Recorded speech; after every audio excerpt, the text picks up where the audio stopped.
All right, guys. It is the Hot Pass podcast. Since we don't have any racing for 2 weeks, I thought I'd have a young man come on that if you haven't listened to him earlier on in the year, we talked about what is his possibilities of this year and his goals and everything.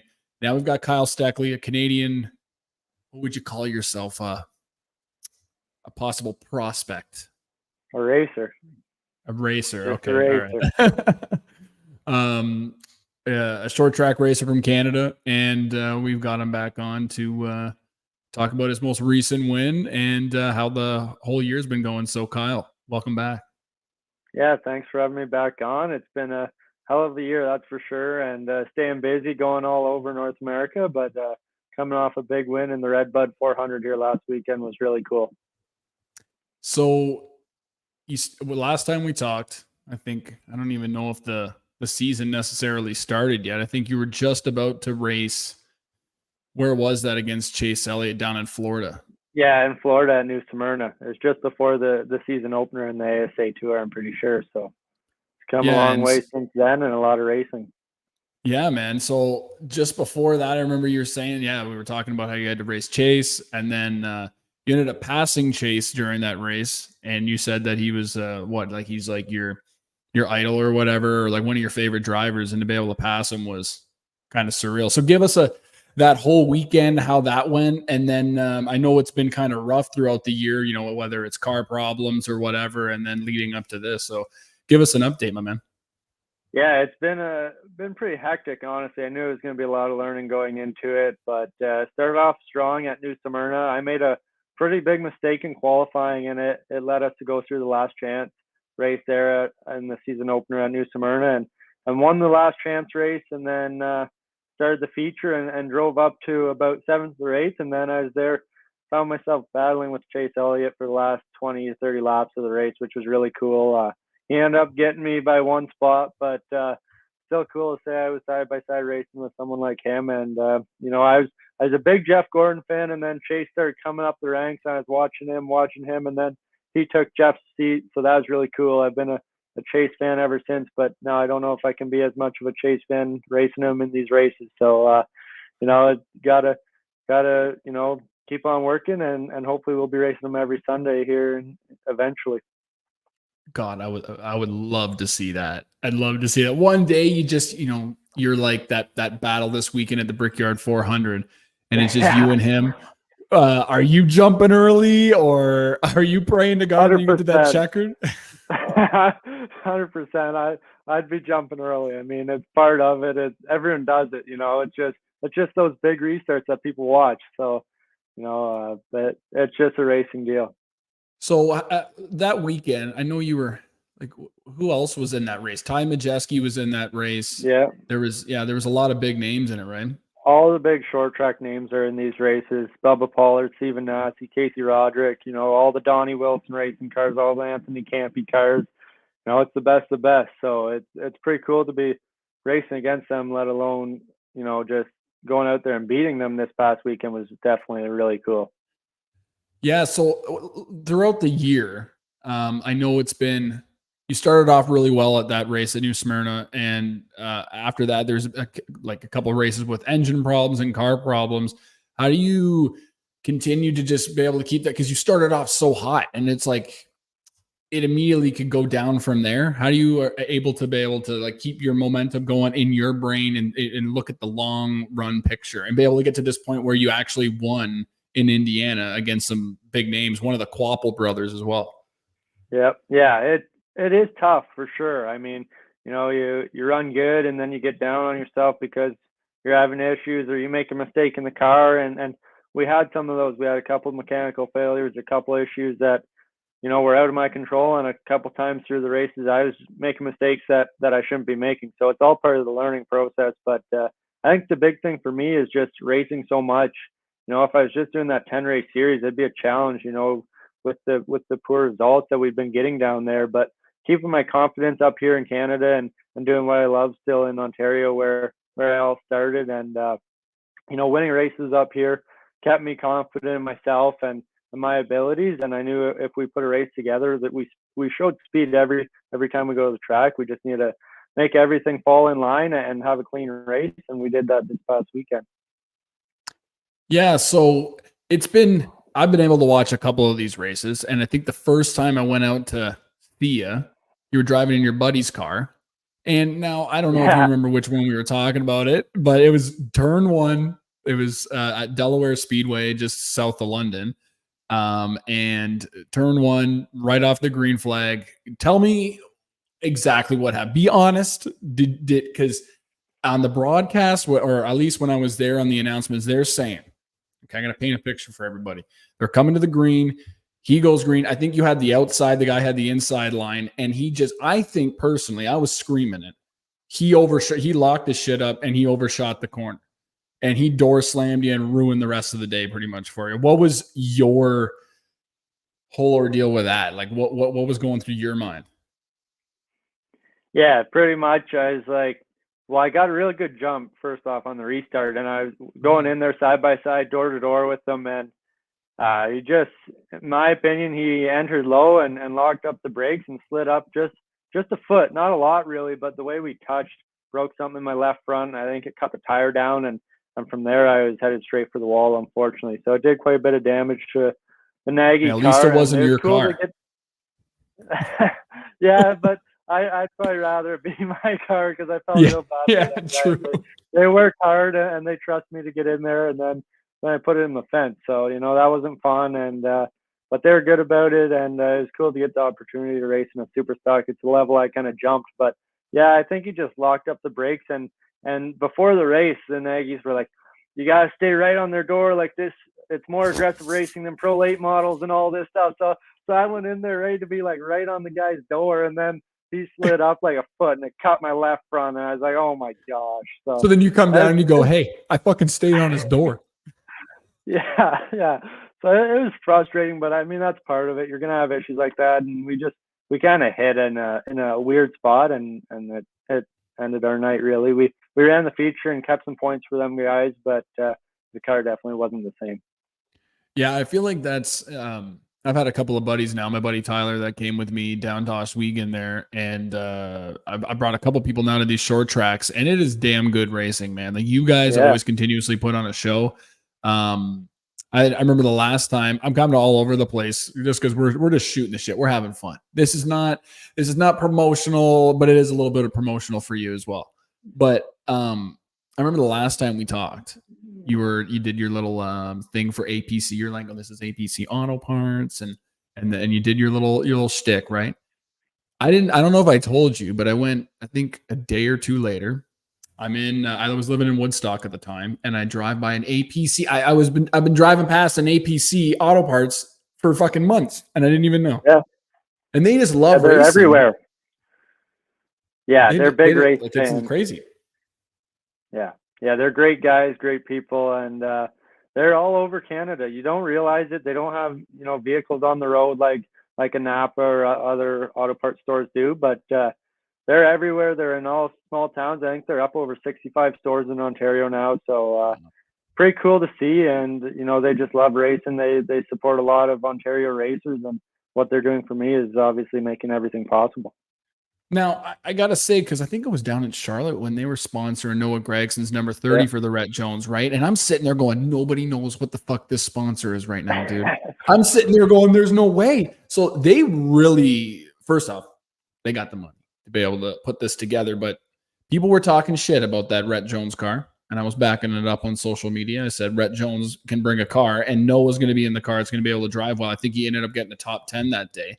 But is that have there been any talks? Can you give us any info for the people that about getting in that number 30 car? Because is it a Stuart Haas-backed car? And any info about you possibly being able to get to like a 1.5 mile track in the near future after this win? Because they're posting you everywhere. They're like, oh, this is our boy. I'm like, oh, there's opportunities coming for Mr. Kyle Steckly.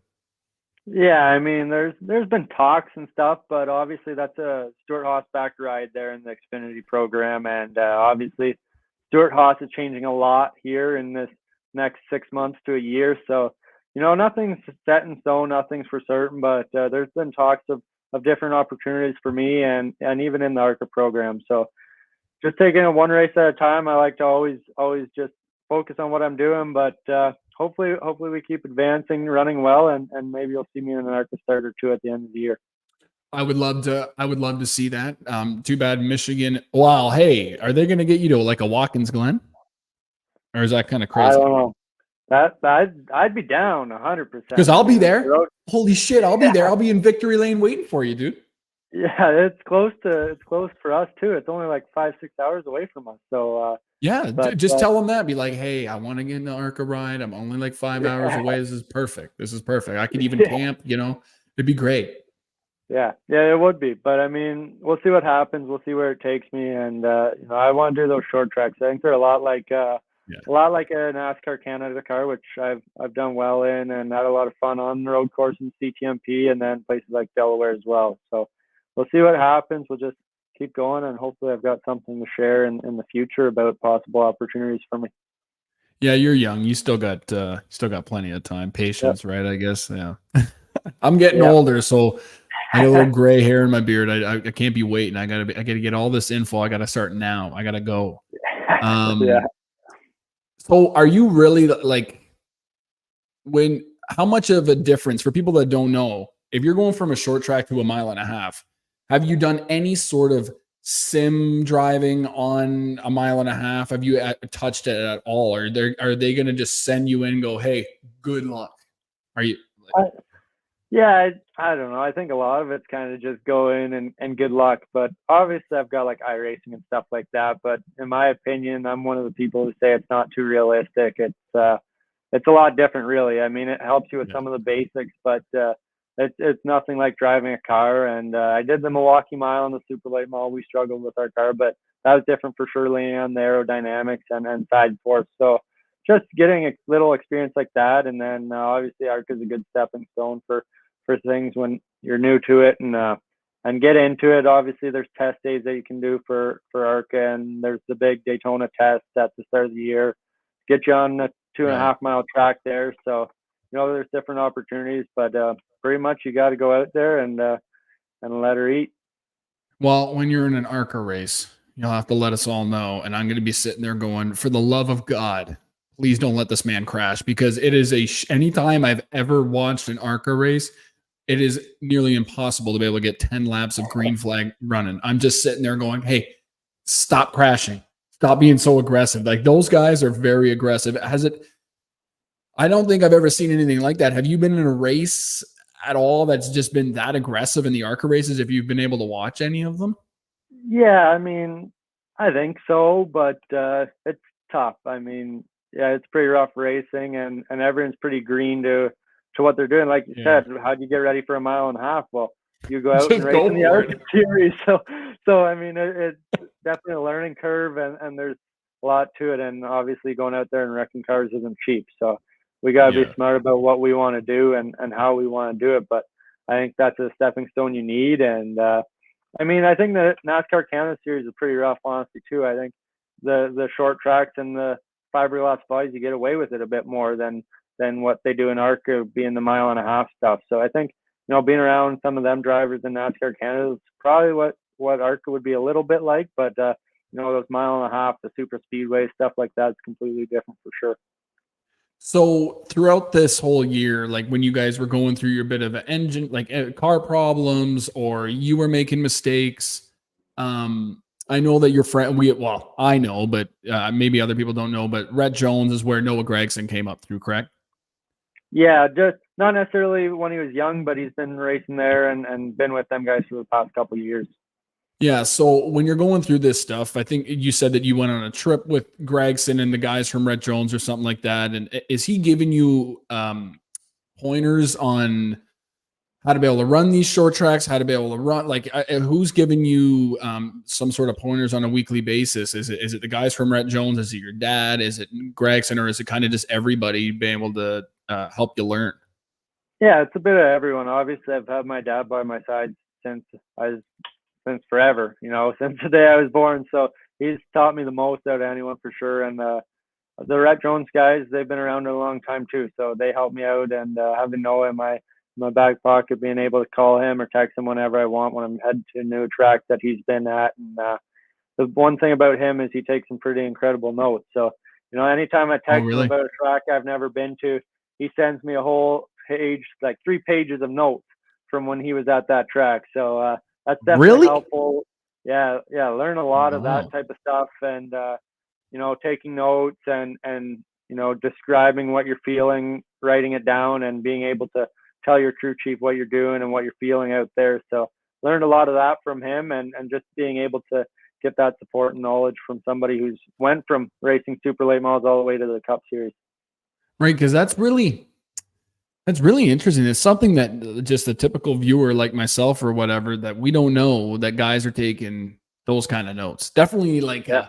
a little short track like that. And it is kind of crazy to see a guy like he was in the same situation as you, probably just racing on short tracks. And then, man, I was at Vegas, and all of a sudden a guy like that, well, obviously he drove for Junior Motorsports for a long time and got experience on mile and a half, but he can go up to a Cup Series and get a top 10 in the Cup Series. So you probably see that yourself and be able to like, okay, so I can make this happen. I can make this work. I just need time and effort. So do you take a lot of notes like that as well too? And every time you go to a track? Yeah, this year, I never used to do it, and then I met Noah last fall there, and he just was open to talking with me. And before even anything happened with Red Jones, he was open to talking with me and kind of explaining what he does. And he's a really good person. He'd give you a shirt up off his back if you needed to. And that's a side of Noah Gregson I don't think all the fans see, is how good he is to people and how down to earth he is. You'd never think he's a NASCAR Cup Series driver when you're hanging out with him and going out to eat and all that type of stuff. So being able to learn from him and just see what he's done, what he's learned. He's had a lot of experience, a lot of tough learning. He's made some mistakes that he regrets and that he's overcame, but it's all part of it. And to have someone to kind of guide me along the way on what to do and what not to do is definitely helpful. Yeah, it's definitely the mistake that he made last year, because it was the Michigan weekend. I specifically remember that he had like a bunch of interviews or like signing at the haulers or whatever, and all of a sudden I go on social media like, oh shit. So I guess somebody has to be able to take the bullet, and then for somebody like you, that's what, you're 19, right? Yeah, and you can learn from that or whatever, right? Because that's a big, like, other people, like, it's a big opportunity to lose, right? Yeah. So my buddy works for Stuart Haas, and he's the social media guy or whatever. And he was telling me about Noah, about when he wins, he parties. Now, was he messaging you after you won at the Red Bud 400? Was he messaging you saying, "Hey, this is how you party like a real man. Now that you're 19, you can party real hard"? I know you're in the States. I know you're in the States. You couldn't go out, but was he telling you? Yeah, he just sent a text and said congratulations. That's a big one. And he said he'd been there a couple times and never won it. So he just big congratulations, and he said have some fun and celebrate tonight. So he's a pretty down to earth guy, and he likes to have some fun, but he can get serious when he needs to really quick. Yeah. So when you were down there, okay, so we go to let's bring up the race that was this past weekend. It was Saturday, correct? Yep. So were you guys running cool shirts? I was, yeah. So how was that? It was actually really nice. I never ran one before, so it was a cool experience for sure. It just no pun intended, a cool experience. Yeah. It basically just pumps cold water through a shirt. You got a bunch of veins on your shirt, and I never thought it would have been so helpful and just in keeping you cool, keeping your body temperature down. And it was looking like it was going to be really hot, so I worked out to get one and use it, but it ended up being pretty cool. So it wasn't too bad, but it's definitely need to be 100% there physically and mentally on lap 350 for those last 50 laps of any race. So when it's that long, it's not going to hurt to have a shirt on. So not everybody had one. No. Some people do, some people don't. But I think it's a game changer. Dude, that's a long race. When I saw it was 400 laps, I'm like, and like a bull ring style track, you said, I'm like, my God, there's no airflow in there. Like you are dying, dude. That's crazy. How long was the race? Like it must have been at least like what, 2 hours maybe? It was actually just over 2 hours. It was really quick. There's only about 3 cautions and That's not bad. the 12-second lap. So I mean, it was only just over 2 hours, but you're busy every single second of it, so you don't get a Yeah. break there. Wow, man. That is a hell of a race. So, okay. So you win the race. I've seen the photo. So go follow at Kyle Steckly on social media. But man, what is going through your mind when you're coming down those last couple of laps? Cause you were pretty much, I saw some highlights. You were at the end there, you were pretty much dominating the race. Yeah. We were good. So what was going through your mind? You're counting down the laps. You're praying for, please God, no cautions. Right. And you're just cool. The wind's blowing through your blonde hair. What's going through your mind when all of a sudden you cross that checkered flag, man? Just a sigh of relief, honestly, just being able to prove that, I got what it takes, the team has what it takes. And, that was a breakthrough win for not only myself, but the Red Jones Racing Group in the super late models. So just cool to be able to get it done on such a big stage, such a historic event. And, if you would have told me like 9 months ago that I was going to be winners of the Red Bud 400, I would have said you're crazy. So just crazy how quickly things can happen. And I was praying for no caution at the end for sure. And a couple times, like the one Quaffle, he blew up with like 50 to go, and I was like, oh my gosh, there's going to be caution, and there's no caution. And then I think Billy Van Meter got a flat tire, and he got to the pits. So everyone was working good for me there, getting out of the way and getting to the pits. But yeah, it worked out well because the 14 was pretty quick on the short runs, but we were definitely really good on the long runs.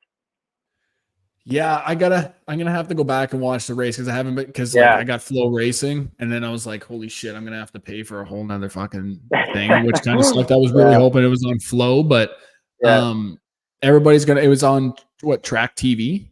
Track TV, yeah. So go back, watch it. I know that the track there or whatever had, or the ASA, they ended up posting like a 3-minute highlight video, but man, like what are they radioing to you saying, hey, motherfucker's got a flat, or Quapple just blew up, and then does your stomach sink? No, they don't tell me anything, which is probably a good thing. Yeah, they probably. keep that to themselves. But no, my spotter does a really good job of telling me gaps and stuff like that. That's one big thing I always try once I'm in the lead to just manage the gaps and save the tires in case there was a late race caution that I needed the freshest tires I could get. So those last 10 laps, I said screw it and went hard there and had some fun with it. But yeah, it's just crazy to think about. And you go back, after we were done celebrating at the hotel, I went into bed and watched the whole race over at like 4 a.m. So I mean, yeah, dude. it was a good night. But going back and watching, you see some things that I didn't even know happened. So that's cool. You kind of just blacked out or whatever. You're just like, you're just in the moment racing. You're just in the moment. You're not thinking about that and watching too much else. So you're just focused on hitting your marks and not screwing anything up. And yeah, I was glad I had a comfortable lead because those last 10 laps were just hoping nothing went wrong, and I was able to slow it down a bit and then just make sure I hit my marks. Man, yeah, because your adrenaline's got to be pumping, right? Oh yeah, yeah. Wow. So okay, so you win the race. You guys celebrated, like, so what? Give us a little insight. Was your dad there? Yep. Yeah. Did your dad go, I'm gonna have to buy you a 2.4, and we're gonna start slamming some at the hotel because you can't buy? Yeah, a little bit. Yeah, so we had some fun. We celebrated with the crew, and Victory Lane was really cool. The whole crew was there, and Terry and Lisa Jones, part owners of the team, were there, which was cool. Oh, nice. And just a big celebration. 5-Star Bodies was there, and he supports us down there in that program. Gary Crooks from Port City Race Cars, that's the chassis we run. So there's a big group of us there in Victory Lane all celebrating. And then Tech was actually a really long process. I give them credit for that. They tore us apart pretty good and made sure we were legal. Really? Yeah, that's part of it. I like Tech, and I think it's the best thing to do to keep the playing field level. But they tore us apart, didn't find anything, so we were all good there. We passed Tech, and then we went back to the hotel and celebrated for a little bit with the guys, and then I was back here on Sunday and ready to go for the next one. But it's definitely cool to take that all in. It is kind of nice because in that moment, you have somebody taking photographs of you, but like you're kind of just living in the moment. Nowadays, everybody's got their cell phones and everybody they go to a concert, they go to a race, whatever, and they're taking videos of everything. And in that moment, you don't got your cell phone on you. You're just living in the moment. That must have been very surreal. So have you kind of sat down with your dad and rehashed the whole weekend? And he must be really proud of you.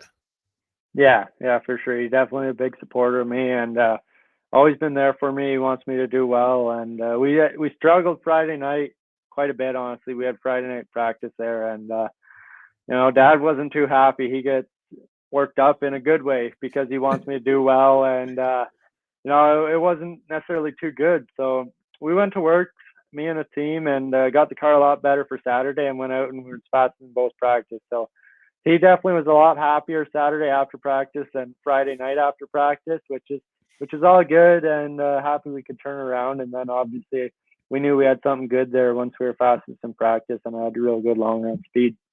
So is he giving you the old gears like my dad did when my twin and I were playing hockey, and he was our coach? Is he giving you the gear like, why didn't you hit your marks here? Why ain't this and that? And is he ripping you a new ass or what? A little bit, not too Typical bad, dad but stuff. yeah, typical dad stuff. They want you to do your best, and pretty much just wishing we'd be a little better on Friday night for sure. But we made it happen, and it worked out. But yeah, he's always been there for me and pushed me to the limit. I wouldn't be near the person I am if he didn't push me as hard as I did, and made me go out to the shop as much as I did when I was a little kid, and just all of them things add up. And I'm glad he taught me how he did. Yeah, because I feel like, I was a bit of a brat when I was a kid, right? So I'm just sitting there, like, you kind of sit there when you get older and you go, dad was kind of right. And like, anytime you talk back, you're kind of sitting there like, shouldn't have said that to him. He was right the whole damn time. Yeah. Sometimes. So, you got to, and you, as a child, you let them know when they were wrong. You're like, motherfucker, told you. Yeah. So what's upcoming now? Now that you've won your first race, what is the goal for this season? I know you're racing a lot. I saw you up at Oswego. We saw you with Kenny Schrader there, which I was shocked. You guys are racing in the same team. This is crazy. What is the goal like for the end of the season upcoming now that you've won your first race? Since the last time we talked, you're like, I want to win my first race. Now you have that. Where are you going from now? Yeah, I mean, we got to finish the year off strong for sure. I think we're set in stone what we're doing this year and how we're going about it. So I want to keep running good up here and win the APC Series championship again, back to back. That's my goal for up here. And down there, I want to go for Rookie of the Year. I'm having a real tough competition with Dawson Sutton. He's a real good young guy as well as me, and we're racing hard against each other. I gained a ton of points on him this past weekend, so that's good for me. So I'd love to get Rookie of the Year, but we just got to keep knocking off real good finishes in the States and keep showing our potential and showing what we can do. I know, when you're racing against guys like that, you're not going to go out there and win every week, but keep having solid runs and gaining points and see where it takes us for the point standings at the end of the year. So how old is this kid? He's 17. He's 1 or 2 years younger than me. So he's definitely young, but I raced him a couple times in the pro late model last year when I went down, and now we both moved up to supers and racing each other in the tour. So it's cool. He's a good kid out of Nashville, and we're going toe to toe. Nashville, man, 17. That's so crazy. Like, even to hear what you were racing so young, I'm like, dude, this is so nuts. I didn't get my driver's license until I was like, what, 21? I waited. Really? Like, I've driven stuff. Like, I've driven dirt bikes and four-wheelers and all that stuff, right? But to think that you guys were racing so young is so crazy to me. And it's still crazy to a lot of people. I mean, 17. So since he's younger than you, if he runs you out the track, you can't be punching down. He's 17. You can't be punching down on him. Like, if he was older than you, I'd say start swinging, but.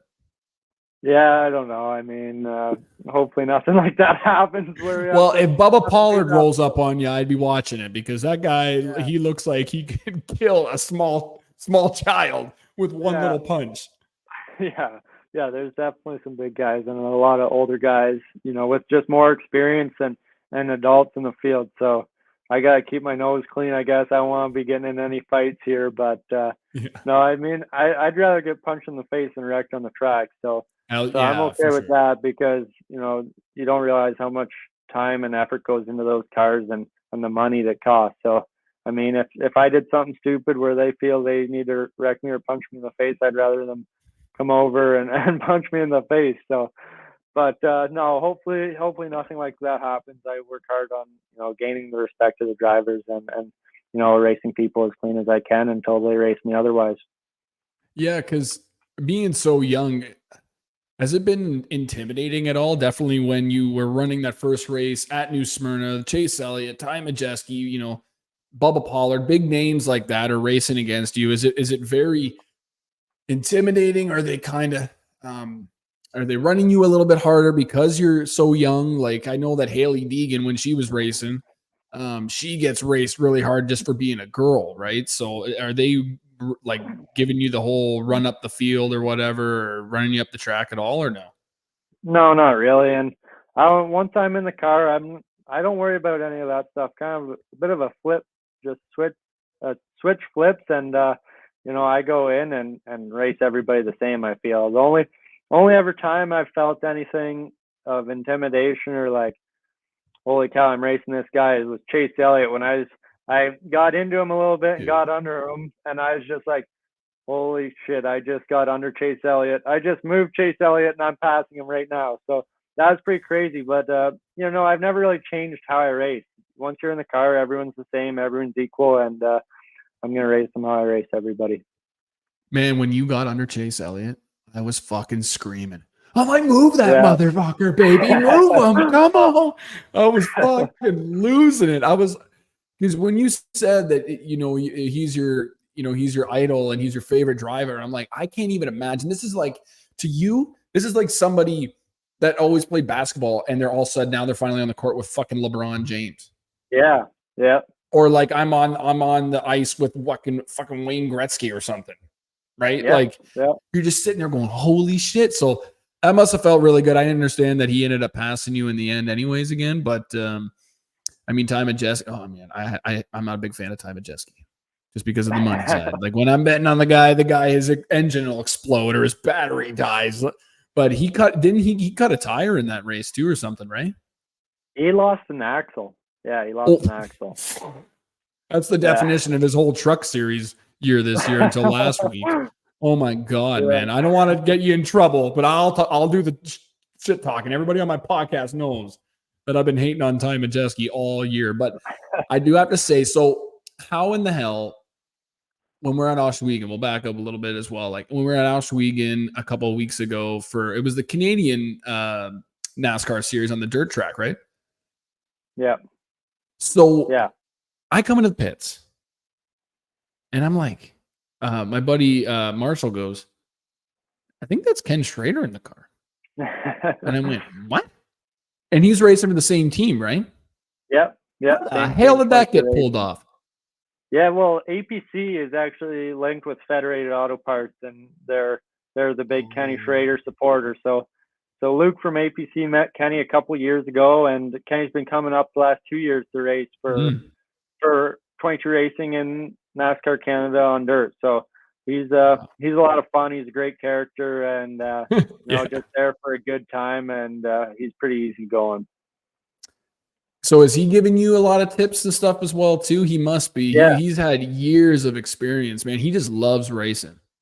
Yeah, he's a hardcore racer. It's all he's ever done, and I think it's all he's ever gonna do. He's 68 or 69 now, and he's still racing, 60, 70, 80 times a year, which is crazy to think about. God, but, imagine. This is like seeing your grandparents driving. Yeah, he's got little grandkids back home where he lives. So I mean, he's crazy, but he loves it, and he can still wheel a car, man. He hasn't lost it yet. God, yeah. And cool to race with him and talk to him. And he texted me as well at 1:00 in the morning Saturday and said, congratulations, that's awesome. So to have supporters like that's really cool. That's got to feel unbelievable. That's like a guy that your parents would look up to when he was in the Cup Series and stuff, and he's texting you or what. That's got to feel great, man. I'm really happy for you.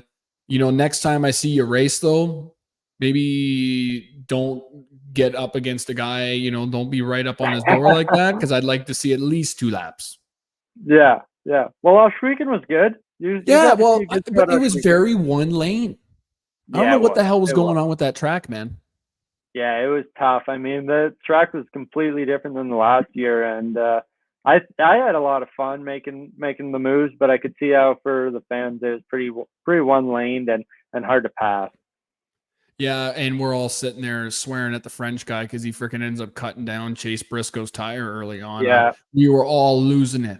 Oh, I was like, get him out of here. I'm not going to hate on the Frenchies, but when you lead the whole race as well and like move my boy Chase out of the way, how dare you? How dare you? Now, did you go yeah, up and get to meet Chase as well or no? yeah. So I actually met Chase about a month before that race at Stuart Haas. I was there one day with Noah, and Chase was Oh, in there nice. walking around. So I met Chase a little bit, and I went up to him, and he remembered me and stuff. So that was cool, and just talked to him a little bit about the series. He'd never been up here, so talked about that, and he was obviously really fast. He had a good car, and then got the tire cut down, but he was back to the front in no time. So when you went up to him, did you say, let me take your hat off and let me see the bald spot on the top of your head? Because I've said it to him. I went, dude, I'm a bald guy myself, and we just sometimes need to accept that, there's guys like Kyle Steckly out here with luscious locks and a flow, and then we're sitting here and we're the sun has beaten on our head, or we were wearing too many hats as a child, and now this is what we have to deal with. Did you say anything about that, or did you even know he looked like a 45-year-old man underneath that hat? Yeah, I've seen it, but I didn't say anything to him about it. I wanted to stay on his good side. We hadn't raced yet, Yeah, right. so I needed to stay on his good side, and no, just congratulated him on his deal with Joe Gibbs. That's definitely really, really cool for him. He came from nothing and made the most of it. So it's good for him, and it was cool to see him there in Canada. Yeah, I asked him. I don't even think I brought it up on the podcast. So for the listeners, I asked him, I was like, how did that deal come to be? Because I told him I know his buddy Jared or whatever. And so he stopped and talked to me, and he goes, yeah, he the Charlotte weekend when I was down at the Coke 600, they were saying something about, everybody, my buddy even was saying, we don't really even know what's going on. Tuesday, they say they're kind of shutting their doors. And I think he said that day, like within a couple hours, he gets a message from Joe Gibbs saying, hey, you want to come drive the 19? Imagine that. I can't even imagine in the quality of ride and the hate he gets. And I'm like, you're talking about him driving a Stuart Haas car right now that is closing the doors. Just give him the opportunity, guys. Yeah. And he's a nice guy.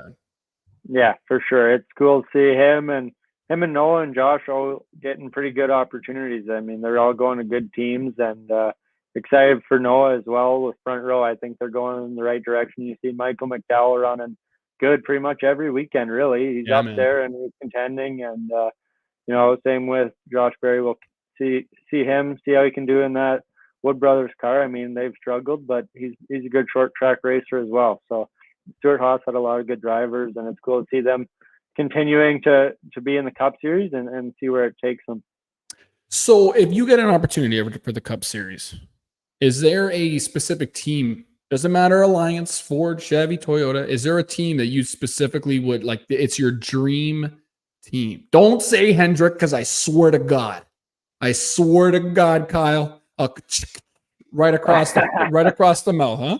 You just want to race next to Chase. I can see it in your face. Go ahead. Here, the floor is yours. Yeah. I mean, Hendrick was my team growing up, but Chevy and just not, that was who I cheered for. Jeff Gordon, Jimmy Johnson, Dale Jr. when I was young, and Mark Martin were the 4 drivers, and then that was kind of when I was young and the end of their eras, but then the new generation came in and they're all good racers, but I don't really think I would care who I drive for, what manufacturer, anything like that. Just a top tier team where I could go out and contend for wins would all I would ask for. Yeah, because that's damn hard. And I feel like when we get silly season every year, you're just sitting there just mind blown of the decisions that are made. Like I thought Corey Heim was going to the Cup Series, and they're saying Riley Herbst is going to 2311. Mind blowing. Like my dream would be 2311, just being able to drive with Michael Jordan. Yeah. That'd be fucking crazy.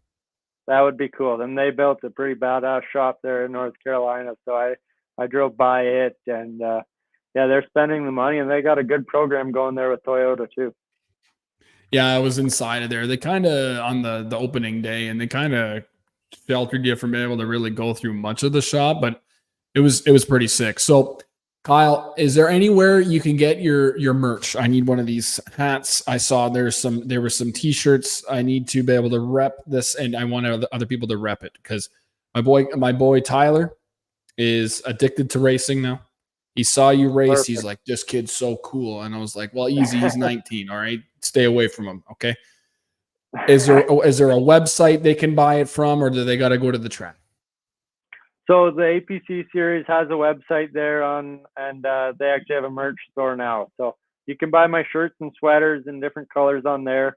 Unfortunately, hats are just at the track. Pretty limited availability of hats, but I mean, if you're important, you might be able to get one. But just support the track. They've always got my stuff for sale at all the tracks in Ontario. And then if you can't make it to a track in Ontario, check out the website and order some merch online. They got some pretty cool stuff along with other drivers and the series stuff as well. So they got a good little gig going there online for people who can't make it out to the track. We rep Kyle Steckly around these parts. Okay. Now, one of the last things I want to ask you, when you go down to the States, you're from Milverton, Ontario, and you sound ever so Canadian. Okay. Like when you're down there, you're representing Canada. And are people fucking immediately, they must button you like, oh yeah, he's Canadian. Does anybody give you shit with your accent? Yeah. The crew guys, beat me up about it. I end pretty much every sentence with A. And, oh yeah, dude. Oh yeah. And it's probably not good. I'm probably a little too Canadian, but it's all good. But I go into stores and stuff, and people say, "Where are you from? I like your accent," or "Where are you from?" And I'm like, I didn't know I had an accent here. Everyone sounds the same to me, but yeah. So I get recognized a lot for it, and I say I'm from Canada, and then they get all excited about it, and then I go on with my day. Well, because Milverton, if people don't know, it's a pretty small like country town or whatever, right? So I don't even know like if people even would know like a closer major city, like because we're so far from Toronto in that aspect. So, but like to me, I hear it, but at the same time, like that's just what I grew up in the country. Like my dad's originally from Listowel, so I don't like If people have seen Letterkenny, that's the accent you have. That's the stereotypical Letterkenny accent. So good. I embrace it, so it's all good. Hell yeah, we gotta have fun. When I go down, like I kind of pick up their accent really quick. If I go down to the south, I pick it up, and people are like, "You don't sound Canadian." It's because I try and cut off the A as much as possible. Yeah. But if they catch me with a bag of all dressed chips, then we're in big shit because then they already know, oh, that guy is Canadian as Yeah. It's cool. But the support I get from Canadians racing down there is absolutely insane. It's really cool to see. I wanted to throw that out there because, the local Canadians guys I've raced against and they're all cheering for me. It's cool. They're all pushing for me to go out there and win. And after the big win on the weekend, I had so many people reach out to me, comment on social medias, and it's cool to kind of see, I feel the Ontario racing scene to come together and support their drivers like me and Trayton, both making a run down in the States, and they're fully behind both of us.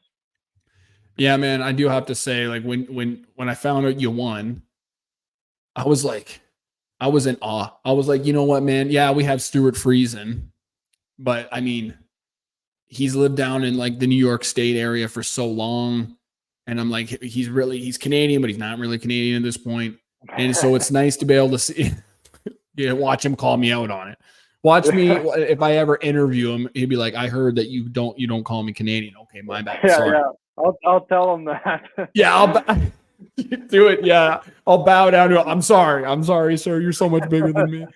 But it is nice to be able to see guys like you down there in the States, winning races now, and be able to represent Canada. Because I feel like one thing I continuously say on this podcast, being able to get a fucking cup race up here, bring the trucks back even up here. We have the support, right? And guys like you being able to be down there and showing your talent, it just little things like that show, like even the social media engagement show that, hey, we got to get up there. We got to be able to bring a race up here, because I can tell you, and I'm sure you'll say the same thing, that thing will sell out. Yep, 100%. It would be huge. I mean, the amount of people that go to Michigan from Ontario, just like not even big race fans, just local people. Like I don't know, there's probably like 2,500 people in Milverton, probably like 50 people from Milverton go to Michigan. People I didn't even know were race fans, and they just say, yeah, we go every other year to Michigan to watch a NASCAR race.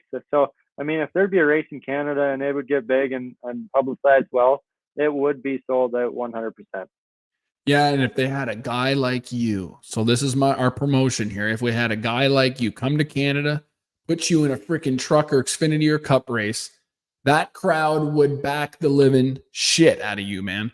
If we got to do crowdfunding to get it together, we'll crowdfund it if we have to.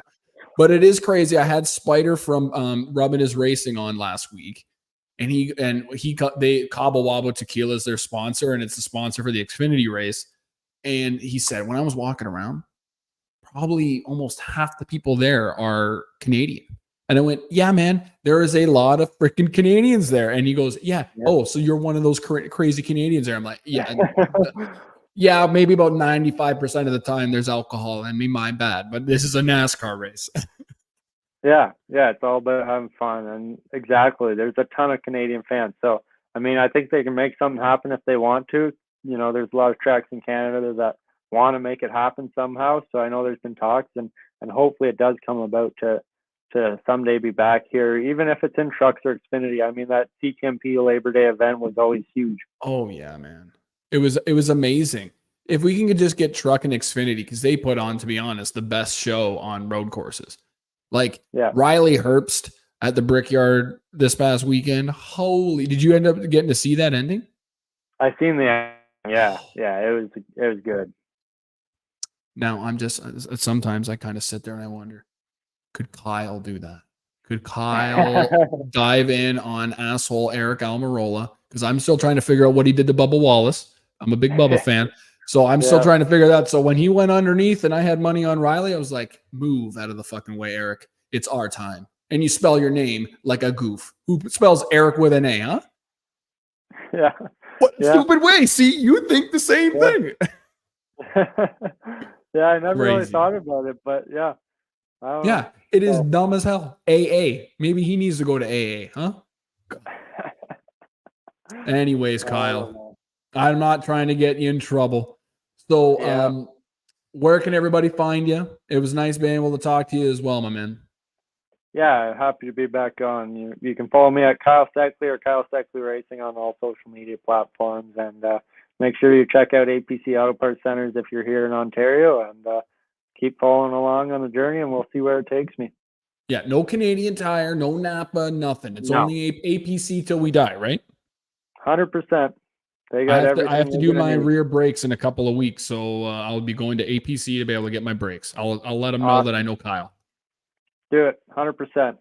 We got to get a discount code on brakes. We could work on something. Maybe some Dayco belts or Pennzoil oil. We'll make something happen. All right, guys. See, look, I'm gonna be able to. Maybe I'll hit up Kyle here and get a little discount here. This is nice. And make sure to get the merch where.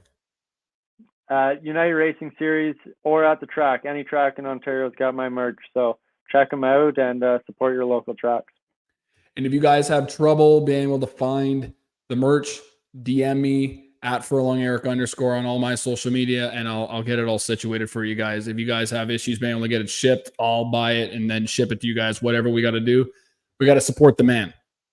All right, guys, that's been the Hot Pass podcast. We got 2 more interviews for next week. My buddy Jared from Stewart Haas Racing, and then we have JD from Beast Unleashed that sponsors Tyler Reddick coming on, and then finally we can get some more racing going. So Kyle, I appreciate you coming on, my man.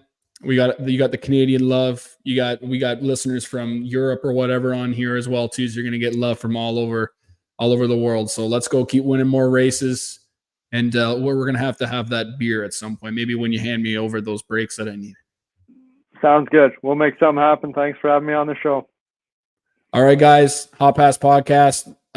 Check it out. The interviews will probably be out Monday and Friday next week as well. So enjoy your weekend, and we'll talk to you guys next week. See ya. Peace.